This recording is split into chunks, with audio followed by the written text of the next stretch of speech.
बापू की आत्मकथा सत्य के प्रयोग के पिछले अध्याय में आपने सुना कि विलायत में रहते हुए गांधी जी ने किफायत से जीवन यापन करना भी सीखा।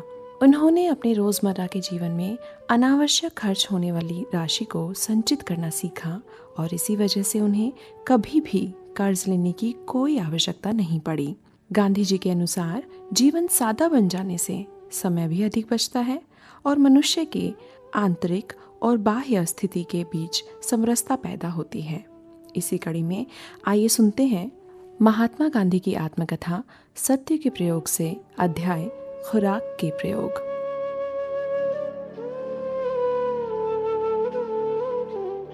जैसे जैसे मैं जीवन की गहराई में उतरता गया, वैसे वैसे मुझे बाहर और भीतर के आचरण में बदलाव करने की जरूरत मालूम होती गई। जिस गति से रहन सहन और खर्च में परिवर्तन हुए, उसी गति से अथवा उससे भी अधिक वेग से मैंने खुराक में परिवर्तन करना शुरू किया।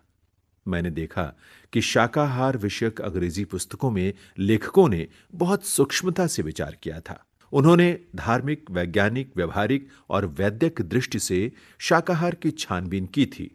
नैतिक दृष्टि से उन्होंने ये सोचा था कि मनुष्य को पशु पक्षियों पर जो प्रभुत्व प्राप्त हुआ है, वो उन्हें मारकर खाने के लिए नहीं, बल्कि उनकी रक्षा के लिए है। अथवा जिस प्रकार मनुष्य एक दूसरे का उपयोग करते हैं पर एक दूसरे को खाते नहीं, उसी प्रकार पशु पक्षी भी उपयोग के लिए हैं, खाने के लिए नहीं है। इस कारण कईयों ने आहार में मांस का ही नहीं बल्कि अंडों और दूध का भी त्याग सुझाया और किया भी। विज्ञान की दृष्टि से और मनुष्य की शरीर रचना को देखकर कई लोग इस परिणाम पर पहुंचे कि मनुष्य को भोजन पकाने की आवश्यकता ही नहीं है। वो झाड़ पर कुदरती तौर पर पके हुए फल खाने के लिए पैदा किया गया है। दूध उसे केवल माता का ही पीना चाहिए। दांत निकलने के बाद उसको चबा सकने योग्य खुराक ही लेनी चाहिए। वैद्यक दृष्टि से उन्होंने मिर्च मसालों का त्याग सुझाया और व्यवहारिक अथवा आर्थिक दृष्टि से उन्होंने बताया कि कम से कम खर्च वाली खुराक शाकाहार ही हो सकती है। मुझ पर इन चारों दृष्टियों का प्रभाव पड़ा और शाकाहार देने वाले भोजन गृह में मैं चारों दृष्टि वाले व्यक्तियों से मिलने लगा। विलायत में इनका एक मंडल था और एक साप्ताहिक भी निकलता था। मैं साप्ताहिक का ग्राहक बना और मंडल का सदस्य। कुछ ही समय में मुझे उसकी कमेटी में ले लिया गया। वहां मेरा परिचय ऐसे लोगों से हुआ जो शाकाहारियों में स्तंभ रूप माने जाते थे। मैं प्रयोगों में व्यस्त हो गया। घर से मिठाई मसाले वगैरह जो मंगाए थे सो लेने बंद कर दिए और मन ने दूसरा मोड़ पकड़ा। इस कारण मसालों का प्रेम कम पड़ गया और जो सब्जी रिचमंड में मसाले के अभाव में बेस्वाद मालूम होती थी, वो अब सिर्फ उबाली हुई स्वादिष्ट लगने लगी। उन दिनों एक पंथ ऐसा था जो चाय कॉफी को हानिकारक मानता था और कोको का समर्थन करता था। मैं ये समझ चुका था कि केवल उन्हीं वस्तुओं का सेवन करने योग्य है जो शरीर व्यापार के लिए आवश्यक हैं। इस कारण मुख्यतः मैंने चाय और कॉफी का त्याग किया और कोको को अपनाया। भोजन गृह के दो विभाग थे। एक में जितने पदार्थ खाओ उतने पैसे देने होते थे। इस विभाग में अच्छी स्थिति के लोग जाते थे। दूसरे विभाग में 6 पैनी में 3 पदार्थ और डबल रोटी का टुकड़ा मिलता था। जिन दिनों मैंने खूब किफायत शुरू की थी, उन दिनों मैं अक्सर 6 पैनी वाले विभाग में जाता था। इन प्रयोगों के साथ अन्य प्रयोग भी बहुत सारे हुए। कभी स्टार्च वाला आहार छोड़ा, कभी सिर्फ डबल रोटी और फल पर ही रहा, कभी पनीर, दूध और अंडों का ही सेवन किया। ये जो आखिरी प्रयोग है वो उल्लेखनीय है। ये 15 दिन भी नहीं चला। स्टार्च रहित आहार का समर्थन करने वालों ने अंडों की खूब स्तुति की थी और ये सिद्ध किया था कि अंडे मांस नहीं है। ये तो स्पष्ट ही है कि अंडे खाने में किसी जीवित प्राणी को दुख नहीं पहुंचता। इस दलील के भुलावे में आकर मैंने माताजी के सम्मुख की हुई प्रतिज्ञा के रहते भी अंडे खाए, पर मेरा वो मोह क्षणिक था। मांस न खाने की प्रतिज्ञा कराने वाली माता को अंडों का तो ख्याल ही नहीं हो सकता था, इसे मैं जानता था। इस कारण प्रतिज्ञा के रहस्य का बोध होते ही मैंने अंडे छोड़े और प्रयोग भी छोड़ा। ये एक सूक्ष्म रहस्य है और ध्यान में रखने योग्य है। विलायत में मैंने मांस की 3 व्याख्याएं पढ़ी थीं। एक के अनुसार मांस का अर्थ पशु पक्षी का मांस था, इसलिए ये व्याख्याकार उसका त्याग करते थे, पर मछली खाते थे, अंडे तो खाते ही थे। दूसरी व्याख्या के अनुसार साधारण मनुष्य जिसे जीव के रूप में जानता है, उसका त्याग किया जाता था। इसके अनुसार मछली त्याज्य थी, पर अंडे खा सकते थे। तीसरी व्याख्या में साधारणतया जितने भी जीव माने जाते हैं उनके और उनसे उत्पन्न होने वाले पदार्थों के त्याग की बात थी।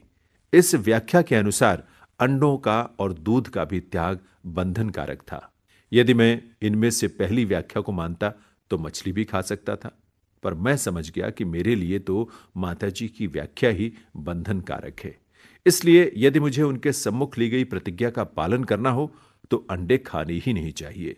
इस कारण मैंने अंडों का त्याग किया, पर मेरे लिए यह बहुत कठिन हो गया, क्योंकि बारीकी से पूछताछ करने पर पता चला कि अन्नाहार वाले भोजन गृह में अंडों वाली बहुत सारी चीजें बनती थी। वहां भी भाग्यवश मुझे तब तक परोसने वालों से पूछताछ करनी पड़ी थी जब तक कि मैं अच्छा जानकार न हो गया, क्योंकि कई तरह के पुडिंग में और कई तरह के केक में तो अंडे होते ही थे। इस कारण एक तरह से तो मैं जंजाल से छूटा, क्योंकि थोड़ी और बिल्कुल सादी चीजें ही ले सकता था। दूसरी तरफ थोड़ा आघात भी लगा, क्योंकि जीभ से लगी हुई कई चीजों का मुझे त्याग करना पड़ा था। पर यह आघात क्षणिक था।